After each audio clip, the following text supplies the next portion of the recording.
All right, let's talk about 601 Chartres Street, which is a Creole townhouse. Uh, from Creole to Sicilian to a chicken shack. Yeah, go figure. I, of course, am Ed Branley, your NOLA history guy.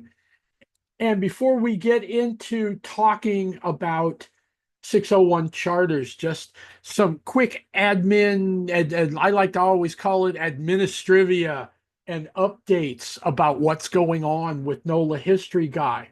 The biggest of which is we've made some changes, of course, we've mentioned this before, to our Patreon support for NOLA History Guy. We've added a second tier and we've beefed up the $1 tier.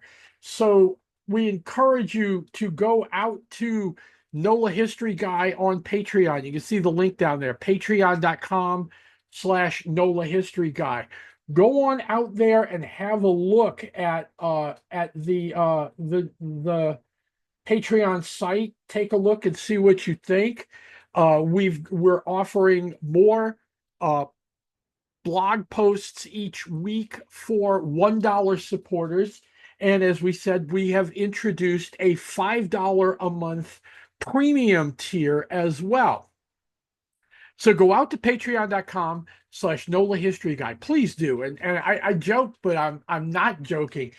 Come on, guys. I've seen some of the stuff that you guys pay $5 a month for on Substack and Patreon, and we're up to it. We're up to the challenge here. So go sign up, or start at the $1 level and support us a little and move up later. Either way, you get a 7-day free trial. So you can sign up, look at some of the premium pods that are out there. If it's not what you want, well, no harm, no foul. You can go ahead and drop it.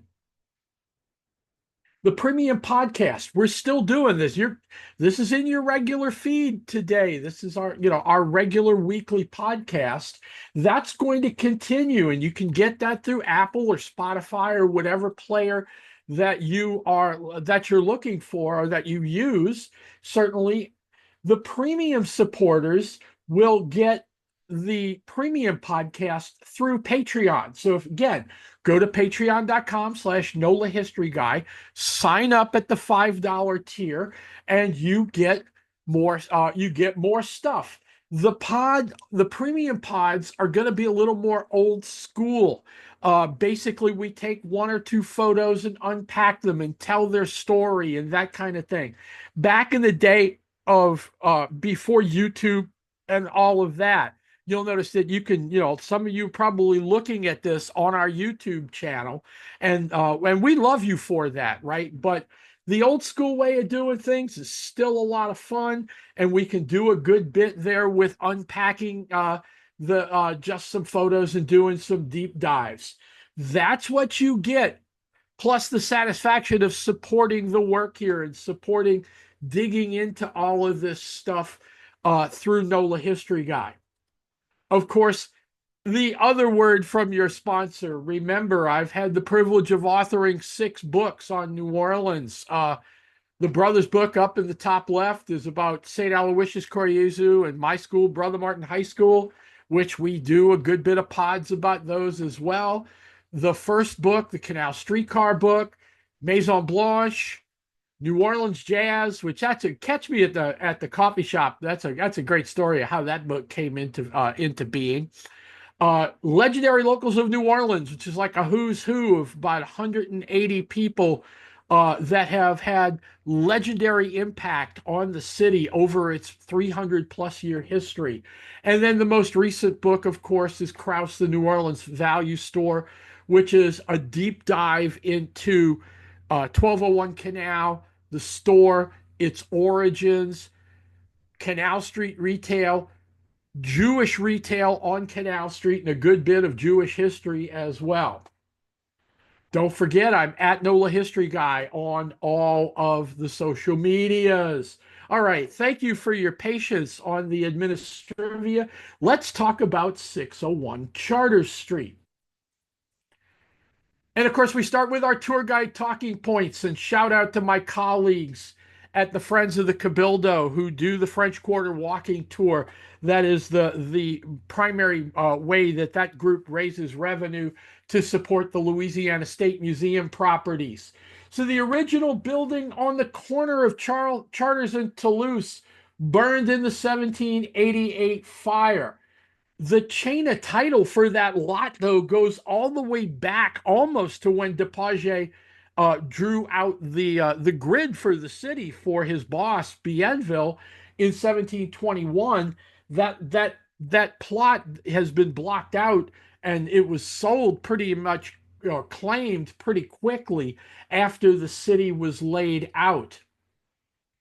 The townhouse that stands at 601 Chartres, at the corner of Chartres and Toulouse, and of course well, we'll talk about geography when we get the map up, was built for a gentleman named Joseph Raines in 1793. So it's after the first fire, and it survived the second fire. The first floor of all of these townhouses and such in the French Quarter are almost always retail. Anything from the Pontalba buildings to these Creole townhouses and larger mansions. All of them pretty much were leased out on the first floor, or have that classic retail shop on the ground floor, and then second, maybe third floor are going to be the residence for the owners of the shop. So the first floor operated as a retail for years, and then after the Southern Rebellion, the massive immigration of Sicilians in the late 1870s and 1880s, the house gets leased out and becomes a Sicilian grocery store. So it's acquired. It's leased by Victor Valent. He starts out as Victor Valentinian. The name morphs to Valentino over time. The Victor owns and operates a Sicilian grocery at 601. The family continues ownership. Well, actually, Victor continues ownership because he was a young man when he acquired the store. And going into Prohibition, the store actually has, we'll talk about it, has an interesting, very colorful Prohibition history, which is not uncommon for many of these stores. The grocery after Prohibition expands into a cafe, restaurant, and nightclub now that selling liquor again is legal after the repeal of the 18th Amendment. It has basically going through and after World War II, the Victor's Cafe is a big deal. Eventually, the Victor's closes, and 601 Chartres becomes a couple of different things. The longest stretch of which it was part of the ground patty gourmet burger chain in the 1970s. Then it was a couple of other things after ground patty kind of scaled back and shut down. The site's currently vacant and for lease. So here's a 1734 map showing the area around the Place d'Armes. Basically, what this is a fleshing out, if you will, of Depaget's original 1721 grid. You can see that cross-like building in the top center of the map. That's going to be the St. Louis Parish Church. It's not the cathedral yet. And in front of that, one block below, is the Place d'Armes, the parade ground. So there's the church, and then you go to the street, and that's St. Peter. Then you go one more block, and that's Toulouse. And the street there between the church and the Place d'Armes is Chartres Street. So that first block, Chartres and Toulouse, you see a little rectangle there. That's that first house that is on the lot that we're talking about. And you can see it there in the top left box, the top left block of this. So the center of this zoom in is basically St. Peter Street. You see Saint Pierre there. go over. Now that's of course Chartres Street. So you've got the church, St. Peter Street, and then over to the left side of the map, which is Toulouse Street, chopped off there, and you can see a little better that the original building is set back from the front of the street, and that was very much a French Canadian French colonial design, where you had a bit of a walk up to the house and a front lawn.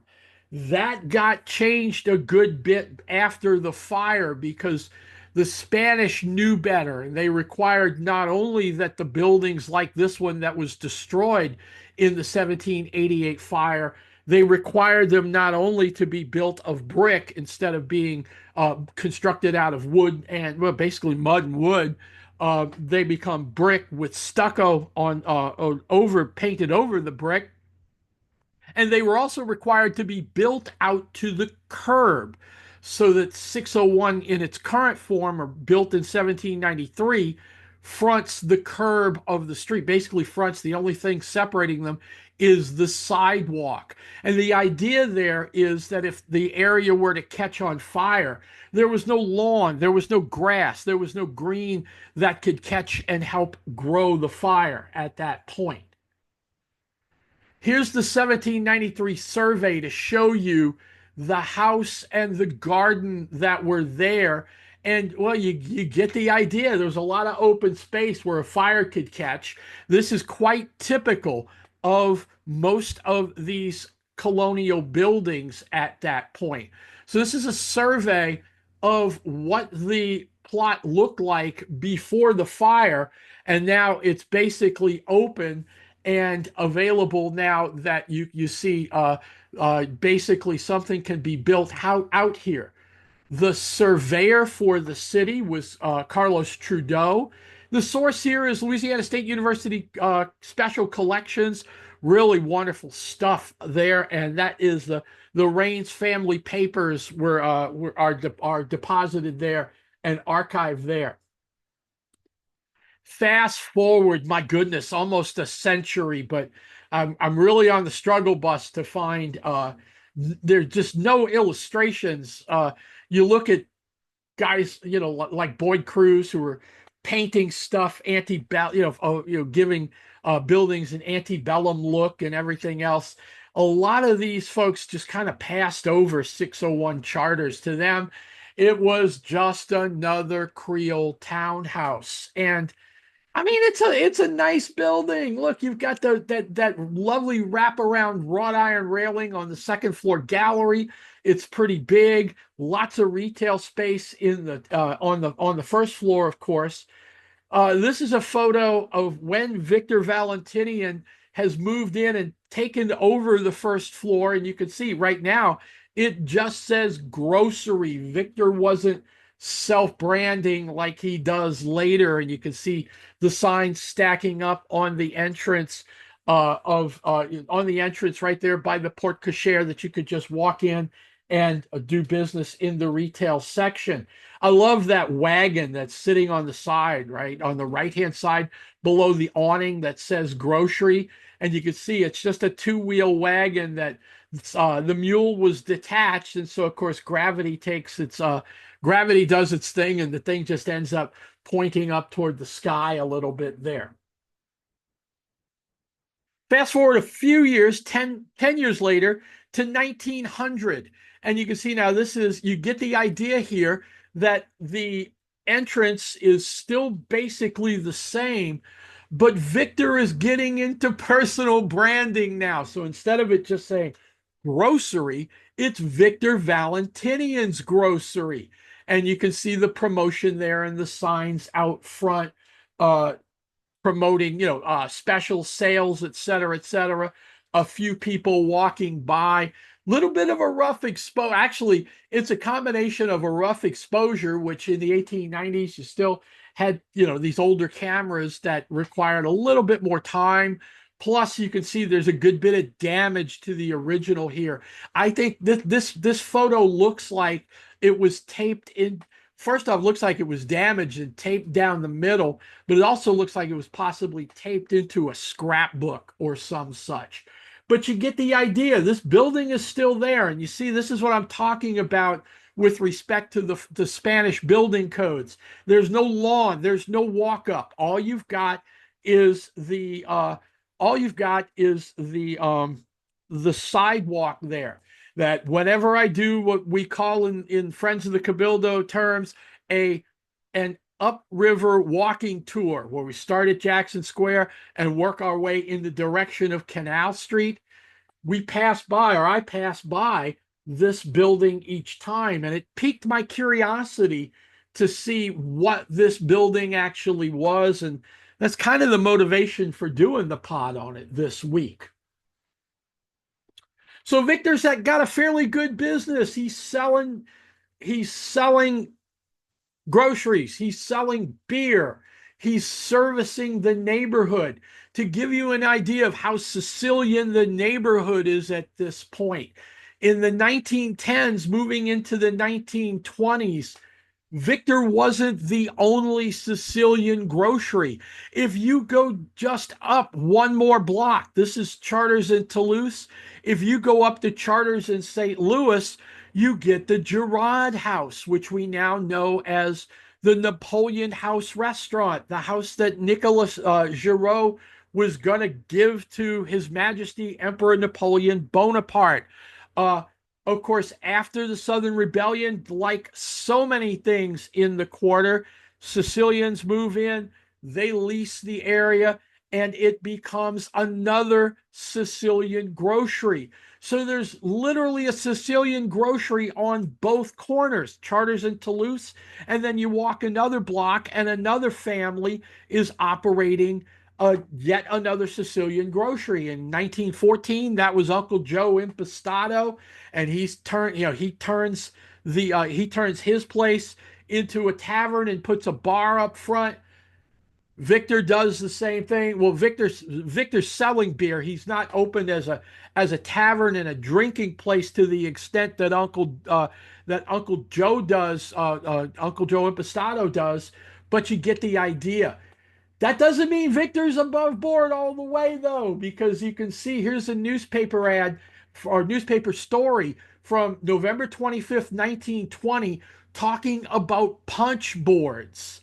And punch boards basically are a larger scale, just, kind of bigger, more like a 5x7, 4x6, really 5x7 type size of what these days would be like a Cherry Bell pull tab that you might buy a bunch of and play at a parish, like a church fair, or more commonly now certainly are going to be lottery scratch off tickets. Now, of course, you buy a lottery scratch off and you get a quarter and you scratch off the covering. It tells you whether you won or lost.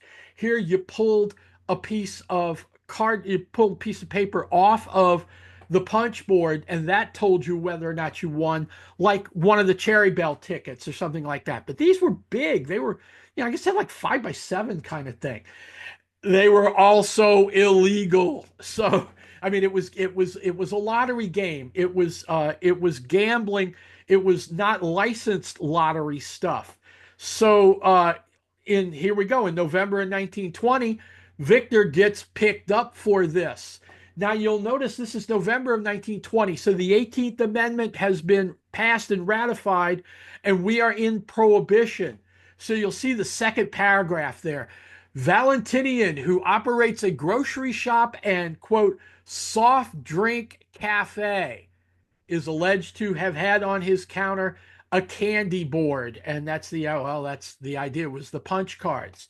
He was arrested, and there you go. But the big thing is he converts what was his grocery store selling beer.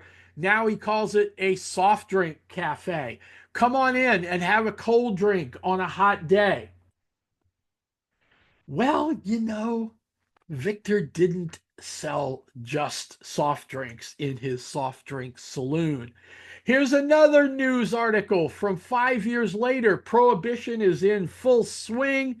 This is September 10th of 1925, and Victor gets picked up again, along with this is a big sweep by law enforcement that were referred to as dry agents. And they come in and they raid anything from, you see Anthony Sponza there on Frenchman. And then down at the bottom, the last paragraph of this story, 33 bottles of beer were found in the soft drink stand of Victor Valentinian, 601 Chartres Street by the raiding agents. Yeah, it was more than just orange soda or pop of some kind, yeah, cold drink of some kind. He had his jacks in there, that kind of thing. Well, I'm not sure what it was, of course, because Jackson Brewing Company was selling soft drinks at the time because they didn't want to get shut down because of prohibition. But Victor kept it going, and that's part of the like I said, the colorful part of the Sicilians and the French Quarter and prohibition. Is this like mafia mobbed up, that kind of thing? This is a little bit low scale in that respect, but still the dry agents did what they had to do every once in a while. Prohibition, of course, the great experiment ends in 1933, and Victor, along with so many other groceries, breweries, distilleries, you name it, were more than happy to go back to selling beer, wine, and spirits. And you can see that in December of 1933, December 9th in particular, Victor opens his cafe. He expands out the grocery, cuts a little space, expands out to a little bit further on further down Chartres, and builds out a bar and grill, basically, or tavern and a restaurant. So you can see now it's Victor's Cafe and Grocery at 601 Chartres. And you see there, of course, yes, sir, we have Jack's. Now remember, he's at 601 Chartres. He's at Chartres and Toulouse. If you go down in the direction of the river, go down Toulouse to Decatur and I guess it'll be a whole block at that point to get to not even St. Peter, half a block to Wilkinson. You're there. You're at Jack's Brewery, which opened in 1895, had the speed bump of Prohibition, and now they're more than happy to bring kegs back over to places like Victor's Cafe, only a block and a half away. Groceries still important to Victor. I mean, that's what got him through Prohibition, that and the soft drink saloon. But of course, he's still a grocery into the 30s and 40s, etc. Definitely people who have stories about the neighborhood, in particular to the Bohemian period of the upper quarter. Will tell stories that, in particular, Truman Capote and Tennessee Williams were both regular customers at Victor's Grocery. How much they were buying in terms of beer to take back to their apartments, I don't know. Of course, by now in the 1930s, we have Lafitte's, Cafe Lafitte's, opening up to service the queer community in the French Quarter, and we know that Williams and Capote, excuse me, Williams and Capote were regulars through the 40s, but yeah, it's for sure both of them made groceries at Victor's, which is why you can see he continued to advertise groceries and grocery sales as we're going here. You'll notice most everything you see there on the ad is dry goods because refrigeration still wasn't quite there yet. You still had fresh meat and produce down at the public market, which was the French market. Here's a few years later, Victor's Grocery and Cafe in 1937. I see this photo when I walk past the building on the walking tours. I don't stop and talk about it that much because we're on a schedule with that, and there's other places with other stories. But when I walk past here, it definitely I see this photo in my head, and I love every minute of that. So this is 1937. You see the wraparound, the gallery still there, the wraparound wrought iron on the second floor, some lights dangling from the front. You see a neon sign over the front door of the grocery for Jack's Beer. That's cooperative advertising. You know, it's like you sell our beer, we will put up a very pretty bright lit up sign to lead the way. And of course, that's a tradition that continues to this very day. The signage in front of the store talk about some of the food that's served at Victor's. Let's go to a zoom in of that. And you see there it says special bulletin, boiled crawfish tonight. Now, here's the thing about this, and I've double checked and verified the provenance of this photo. It is indeed from 1937. At first, I thought maybe this is some kind of CGI or something from or a flashback to a film, and somebody in a modern production crew decided to put up a sign that they're selling seafood. What triggered that for me or made me want to go double check this? Look at the spelling of crawfish. The Anglo-Irish, the Americans spelled, and for that matter, the French, Creole French spelled crawfish with a Y, C-R-A-Y, crayfish, right? We always said, may that crawfish, just like the Cajuns.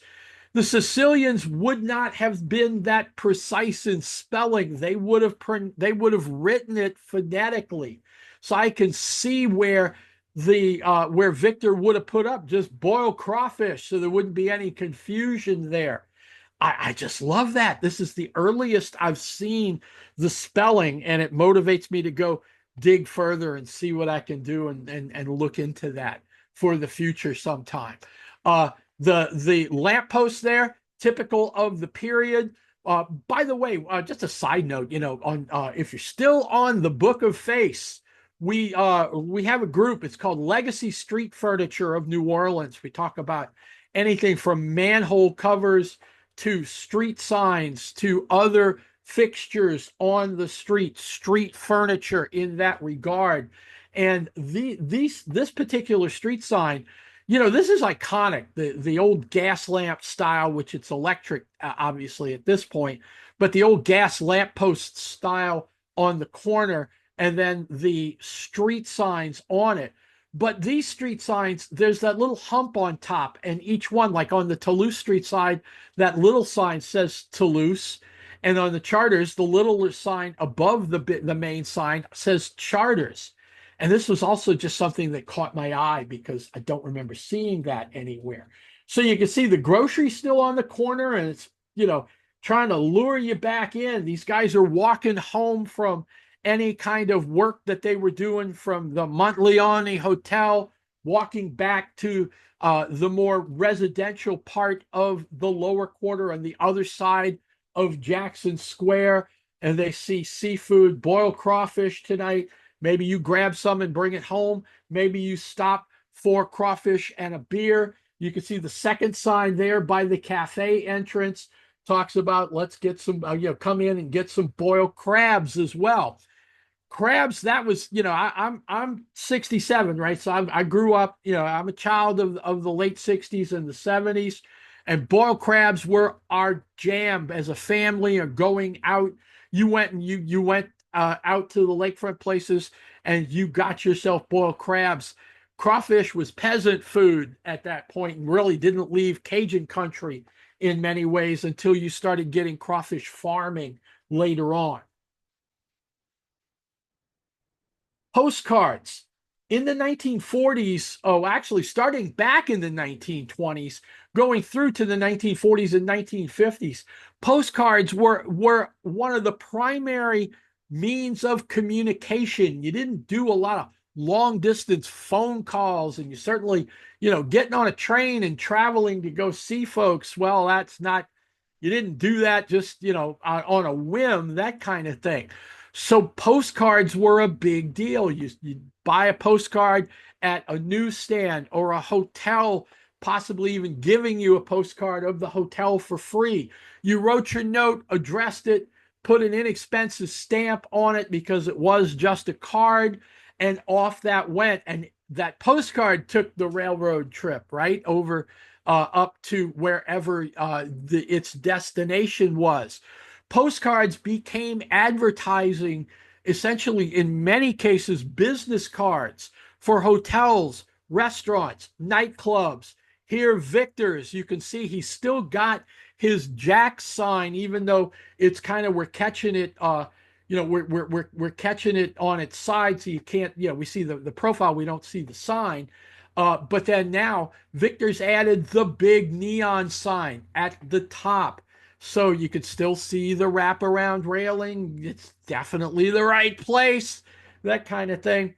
So he has this photo taken in 1940. He turns that into a standard size postcard, and then either selling them for a penny or two in the grocery. Somebody's having a few cocktails in the cafe and says, "Hey, do you have something I can write on?" Well, of course you're gonna give them the postcard at that point. And so you've got businessmen that are maybe staying nearby, that kind of thing. They need to send a message back to home or the home office, and off it goes.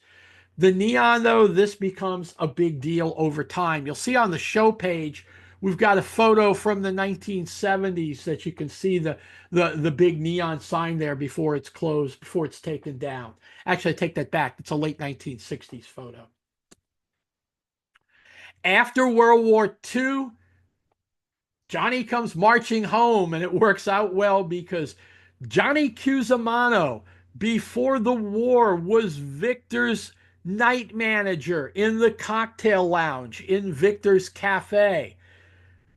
Johnny, like all good patriotic American young men, spends 42 months in the Army, and he's attached to the Special Services Division. And it tells you he was up in, basically spent, almost 2 years in Alaska, of all places. So then he's discharged after the war. And this is one of the really important things about all of these businesses and their sense of patriotism and loyalty was they held open these jobs for these guys. I talk about this a lot in the Krause book because the Hymans and the Krause brothers were, well, let's face it, they were Jewish and they did not care for Hitler, right? So they were very big on the war effort and everything. Same thing here with Victor. Victor's Cafe holds the job open for their manager. He comes back, jumps right back in. One of the things that Johnny Cusimano managed, of course, was the bar and the entertainment in the cocktail lounge. And the big draw for several years was a young lady who was a pianist named Winifred Moore. And she was known as Miss Lady to her fans. And it says, "Miss Lady here tonight," or "Tonight at Victor's Bar, Miss Lady is playing." You gotta love it. She's blind since birth was the advertising for Miss Moore. Miss Lady was a wonderful pianist who attracted her own following and had regulars that would come in, have a cocktail, come hear her perform. Lady Moore now, she's not really Miss Lady anymore because by New Year's Day 1955, Victor Valentino Victor's passed at this point. Vic Saladino has purchased Victor's Cafe.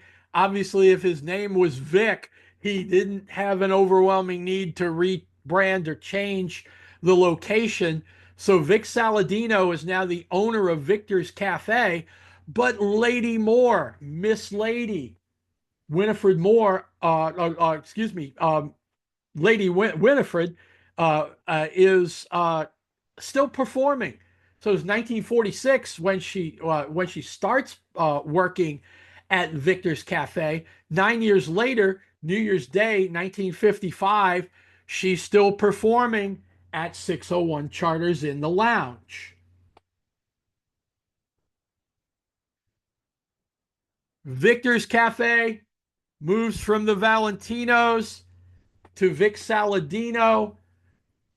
The cafe eventually closes in the late 1960s, and by 1974, the space is leased by a new occupant. Uh, it's a chain of upscale burger joints that becomes known, or that is known as the Ground Patty. And the Ground Patty at this time had four locations. Excuse me, five locations. So this is 1974. He's been open now for about a year and a half with these Ground Patty locations. The idea, this is the 70s, kind of wood paneling, a bar up along the side, a big open grill that you could see them grilling and the flames shooting up as they're cooking your burger, that kind of thing. A giant reel-to-reel tape deck playing soundtrack in the restaurant. The big pewter mugs for your beer or for a soft drink, this kind of thing. Just very upscale look. The suburban locations, which I'm inspired by this. We're gonna have to do a whole pod on Ground Patty because we kind of grew up in Ground Patties when in my University of New Orleans days. Most specifically, the Ground Patty that was out at Lake Marina Drive. That's now Sala Restaurant right there. You got Sala, then you have Lakeview Harbor and Russell's Marina Grill right there on Lake Marina Drive.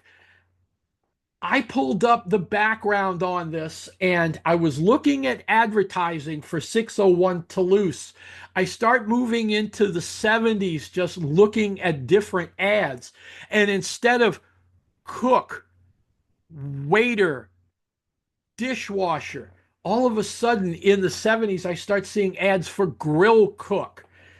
And then I get to an ad similar to this one with a listing of all the Ground Patty locations, and there's 601 Toulouse.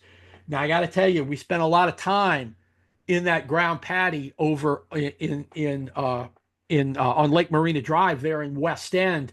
It was a go-to for UNO people at the time.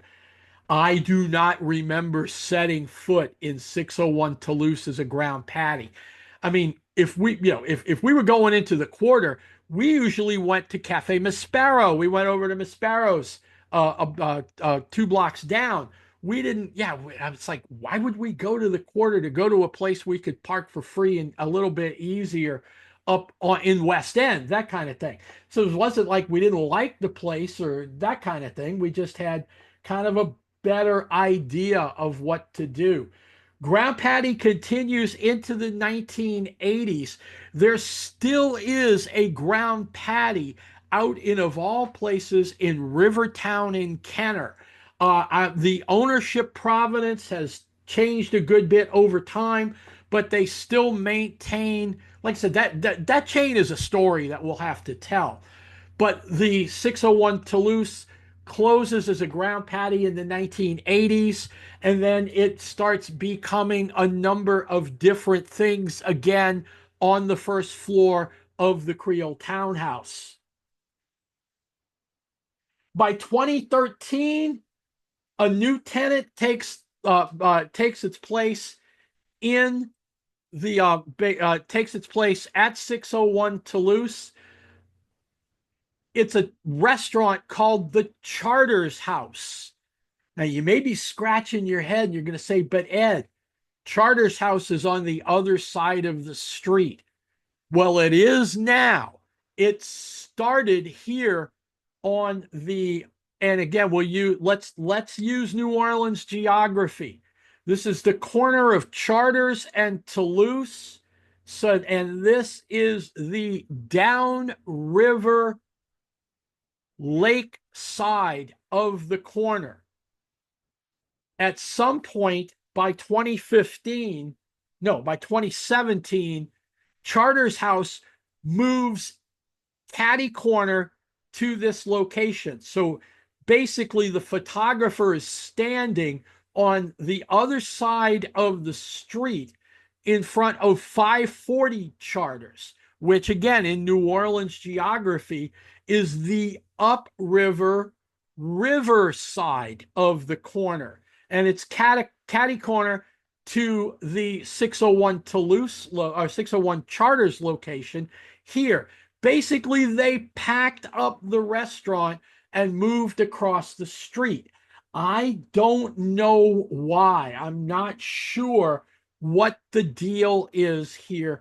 Was it a better lease deal? Was it some the owners of 601 Chartres pulled their lease? I don't know. I'm not sure. If anybody who's better at the quarter understands this, because there's no title change for this. It's strictly leasing of the retail space. So I haven't found any real documentation on it. If you know the story, ping me, Edward at NOLAHistoryGuy.com. I'd love to hear it. We'll follow it up. You know, that's the fun part of all of this stuff. And frankly, that's the community part of this.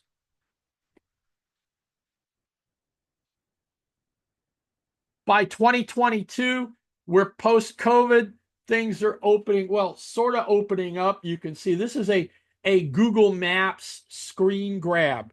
And what you see here is specifically Willie's Chicken Shack, which moves around the corner to Bourbon Street. So again, I don't know what the deal is if businesses decide they're going to do a short-term lease here because the location's available, and then when a better offer comes by, they jump on it, that kind of thing. You can tell this is really this is post-COVID, but not too far not too far into vaccination time, basically, because you can see the street view cam catches that woman and she's still wearing a mask. Now, I'll grant you, I'm not saying, because people wear masks, I wear masks depending on the circumstances to this day, but this was much more common, obviously, in 2022. Willie's Chicken Shack, which, man, that's a Bourbon Street chain if I ever heard one. I didn't even know they had been here at this point. But basically they did. Then they pulled up roots and basically moved down the street back to Bourbon Street. By 2023 and to this day, now in 2025, this is what the corner looks like. This is another Google Street Cam screen grab of 601 Chartres, the paint job. This is, if you walk by there right now, this is what the place looks like up to and including the for lease sign. So the building is well kept. It's, the landlords are doing a good job of maintaining it. It just seems like it's not holding a tenant for whatever reason. Again, if you know more of the story on that, by all means, please let me know.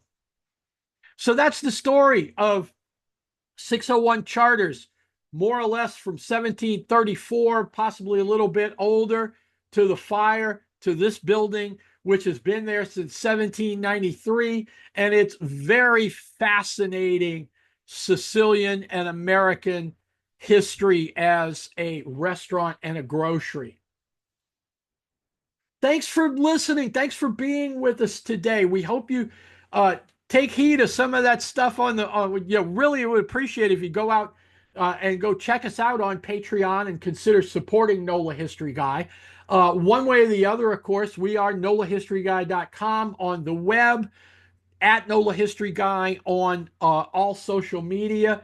Feel free to hunt us down, track us down at any time. You got a question, you can contribute to this. It's part of the community. I got a feedback on something we'll talk about in the future just this morning that is also fascinating.